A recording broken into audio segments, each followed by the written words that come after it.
What's up guys, this is Tampatec and I'm going to show you how to install this awesome secret lock for your bookcase door. Now it comes with a wooden book and this piece of wood is sold separately. The reason why is because you're going to need to use it to hide the pull wire and make some adjustments for the latch.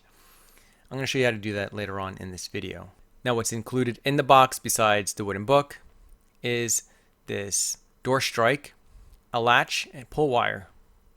Now everything comes pre-drilled, and so this latch mounts to the back of the bookcase door. When you close the door, it just locks into place on the door strike, and that mounts to the bottom side of the top side of the door frame. And then there's a pull wire that connects to that ring, and the pull wire and the screws, everything comes in this Ziploc bag.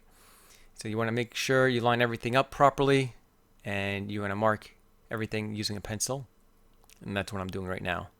Now I do have to use a spacer, so I'm cutting this piece of wood and using it as a spacer to bring the lock or latch out more.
Now I'm installing these wooden triangles to hide the pull wire, of course, so it's not a dead giveaway. And that's really easy to do. You just use wooden screws. And of course, as you can see when you look at the bookcase door, you can't tell that anything was installed, which is really cool. And I'm using a book holder, which is very discreet. And it works terrific. I love it. I get a lot of compliments actually. And from the inside, you just pull on the pull wire and it unlocks the door. Of course, if you look behind the wooden triangle, you can see the wire. And I added some extra locks for extra security. Guys, if you found this video informative, give me a big thumbs up. If you know anyone that might be interested to do this project, go ahead and click on the share button below, share this video to them. Subscribe and hit that bell notification to stay updated on the latest tech videos. And if you guys are interested in this product, click on the link in the video description below.